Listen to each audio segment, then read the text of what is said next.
ओम नमो भगवते वासुदेवाय नमः। ओम नमो भगवते वासुदेवाय नमः। राधे राधे भक्तों, स्वागत है आपका पोथी कथा चैनल पर। तो आइए भक्तों सुने। फागुन मास की शुक्ल पक्ष में आने वाली एकादशी को आमलकी एकादशी कहते हैं। उसकी पूजा विधि व कथा सुनेंगे। आंवला को शास्त्रों में श्रेष्ठ स्थान प्राप्त है। विष्णु जी ने जब सृष्टि की रचना की थी तब इस वृक्ष को, आंवले को वृक्ष को भी जन्म दिया। आंवला के वृक्ष को भगवान विष्णु ने आदि वृक्ष के रूप में स्थान दिया। इसके हर अंग में भगवान विष्णु का वास होता है। पुराण के अनुसार आंवले के व्रत करने के अनुसार तीर्थों जितना पुण्य मिलता है।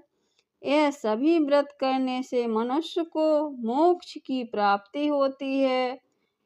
जिस तरह नदियों में गंगा का स्थान सर्वश्रेष्ठ है, ठीक उसी तरह आंवले को पहला स्थान दिया गया है। भक्तों, इस दिन व्रत करने से भगवान विष्णु जी और लक्ष्मी माता की विशेष कृपा होती है। इस व्रत को करने से मनुष्य के सभी पाप समाप्त हो जाते हैं। इस व्रत का फल 1000 गांवों के बराबर पुण्य मिलता है।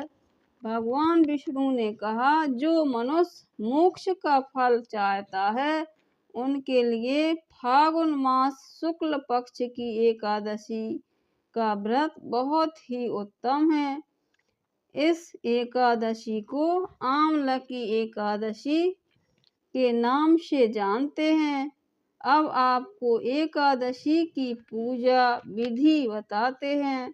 जो एकादशी का व्रत नहीं करते उन्हें पूजा अवश्य करनी चाहिए, क्योंकि पूजा का भी विशेष महत्व है। आंवला की एकादशी पर आंवले के वृक्ष की पूजा करने का विशेष महत्व है। इस दिन पूजा से लेकर खाना तक आंवले का विशेष महत्व है। एकादशी के दिन व्यक्ति को ब्रह्म मुहूर्त में उठना चाहिए। नहा धोकर स्वच्छ कपड़े पहने। पूजा में काले नीले कपड़े ना पहने। फिर पूजा की तैयारी करनी चाहिए। भगवान विष्णु के पास बैठना चाहिए। फिर व्रत का संकल्प लें और फिर भगवान विष्णु से प्रार्थना करनी चाहिए। फिर भगवान का स्नान कराएं। पंचामृत से दूध, दही, घी, शहद, शक्कर 5 चीजों से पंचामृत बनता है। हल्दी, चंदन, रोरी से टीका लगाएं। फूल माला चढ़ाएं। चावल विष्णु जी को सब कुछ चढ़ाएं। तुलसी दल से जरूर प्रसाद लगाएं, क्योंकि भगवान विष्णु को तुलसी दल अत्यंत प्रिय है। एकादशी के दिन तुलसी ना तोड़ें, पहले से ही तोड़ कर रख लें। आमलकी एकादशी व्रत विधि, आरती एवं प्रमाणिक व्रत कथा। मानधाता बोले, हे वशिष्ठ जी, यदि आप मुझ पर कृपा करें तो किसी ऐसे व्रत की कथा कहिए जिससे मेरा कल्याण हो। महर्षि वशिष्ठ बोले, हे राजन, सब व्रतों में उत्तम और अंत में मोक्ष देने वाले आमलकी एकादशी के व्रत का मैं वर्णन करता हूँ। यह एकादशी फागुन मास के शुक्ल पक्ष में होती है। इस व्रत के करने से समस्त पाप नष्ट हो जाते हैं। इस व्रत का फल 1000 गोदान के फल के बराबर होता है। अब मैं आपसे एक पौराणिक कथा कहता हूँ, आप ध्यान पूर्वक सुनिए।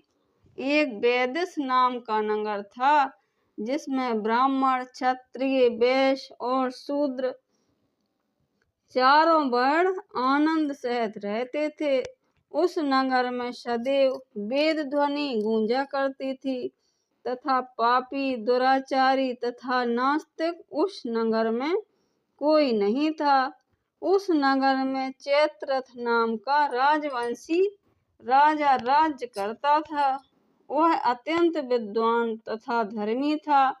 उस नगर में कोई भी व्यक्ति दरिद्र और कंजूस नहीं था। सभी नगरवासी विष्णु भक्त थे और आबाल वृद्ध स्त्री पुरुष एकादशी का व्रत किया करते थे। एक समय फागुन मास के शुक्ल पक्ष की आंवला की एकादशी आई। उस दिन राजा प्रजा तथा बाल वृद्ध सबने हर्ष पूर्वक व्रत किया। राजा अपनी प्रजा के साथ मंदिर में जाकर पूर्ण कुंभ स्थापित करके धूप दीप नैवेद्य पंचरत्न आदि से आंवले का पूजन करने लगे। इस प्रकार स्तुति करने लगे, हे धात्री, तुम ब्रह्म स्वरूप हो, तुम ब्रह्मा जी द्वारा उत्पन्न हुए हो और समस्त पापों का नाश करने वाले हो। तुमको नमस्कार है। अब तुम मेरा अर्घ स्वीकार करो। तुम श्री रामचंद्र जी द्वारा सम्मानित हो। मैं आपकी प्रार्थना करता हूँ, अतः आप मेरे समस्त पापों का नाश करो। उस मंदिर में सबने रात्रि को जागरण किया। रात के समय वहां एक बहेलिया आया जो अत्यंत पापी और दुराचारी था। वह अपने कुटुंब का पालन जीव हत्या करके किया करता था।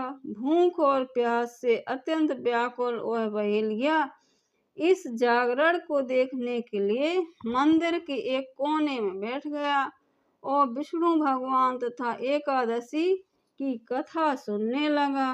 इस प्रकार अन्य मनुष्यों की भांति उसने भी सारी रात जागकर बिता दी।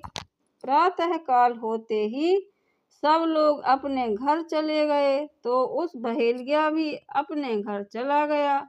घर जाकर उसने भोजन किया। कुछ समय बीतने के पश्चात उस बहेलिया की मृत्यु हो गई भक्तों। मगर उस आंवला की एकादशी के व्रत तथा जागरण से राजा विदुरथ के घर जन्म लिया। उसका नाम वसुरथ रखा गया। युवा होने पर वह चतुरंगिनी सेना के सहित तथा धन धान से युक्त होकर 10,000 ग्रामों का पालन करने लगा। वह तेज में सूर्य के समान, कांति में चंद्रमा के समान, वीरता में भगवान विष्णु के समान और क्षमा में पृथ्वी के समान था। वह अत्यंत धार्मिक, सत्यवादी, कर्मवीर और विष्णु भक्त था। वह प्रजा का समान भाव से पालन करता था। दान देना उसका नित्य कर्तव्य था। एक दिन राजा शिकार खेलने के लिए गया। देवयोग से वह मार्ग भूल गया और दिशा ज्ञान न रहने के कारण उसी वन में एक वृक्ष के नीचे सो गया। थोड़ी देर बाद पहाड़ी मलेच्छ वहां आ गए और राजा को अकेला देखकर मारो मारो शब्द करते हुए राजा की ओर दौड़े। मलेच्छ कहने लगे, इसी दुष्ट राजा ने हमारे माता पिता, पुत्र पौत्र आदि अनेक संबंधियों को मारा है तथा देश से निकाल दिया है, अतः इसको अवश्य मारना चाहिए। ऐसा कहकर वे मलेच्छ उस राजा को मारने दौड़े और अनेक प्रकार के अस्त्र शस्त्र उसके ऊपर फेंके। वे सब अस्त्र शस्त्र राजा के शरीर पर गिरते ही नष्ट हो जाते और उनका बार पुष्प के समान प्रतीत होता। अब उन मलेच्छों के अस्त्र शस्त्र उल्टा उन्हीं पर प्रहार करने लगे, जिससे वे मूर्छित होकर गिरने लगे। उसी समय राजा के शरीर से एक दिव्य स्त्री उत्पन्न हुई। वह स्त्री अत्यंत सुंदर होते हुए उसकी भ्रुकुटी टेढ़ी थी। उसकी आंखों से लाल लाल अग्नि निकल रही थी, जिससे वह दूसरे काल के समान प्रतीत होती थी। वह स्त्री मलेच्छों को मारने दौड़ी और थोड़ी ही देर में उसने सब मलेच्छों को काल के गाल में पहुंचा दिया। जब राजा सोकर उठा तो उसने मलेच्छों को मरा हुआ देखकर कहा कि इन शत्रुओं को किसने मारा है? इस वन में मेरा कौन हितैषी है? वह ऐसा विचार कर ही रहा था कि आकाशवाणी हुई, हे राजा, इस संसार में विष्णु भगवान के अतिरिक्त कौन तेरी सहायता कर सकता है? इस आकाशवाणी को सुनकर राजा अपने राज्य में आ गया और सुखपूर्वक राज्य करने लगा। महर्षि वशिष्ठ बोले, हे राजन, यह आंवला की एकादशी के व्रत का प्रभाव था। जो मनुष्य इस आंवला की एकादशी का व्रत करते हैं प्रत्येक कार्य में सफल होते हैं और अंत में विष्णु लोक को जाते हैं। जय बोलो विष्णु भगवान की जय। देवी लक्ष्मी की जय। प्लीज माय चैनल सब्सक्राइब और लाइक करें।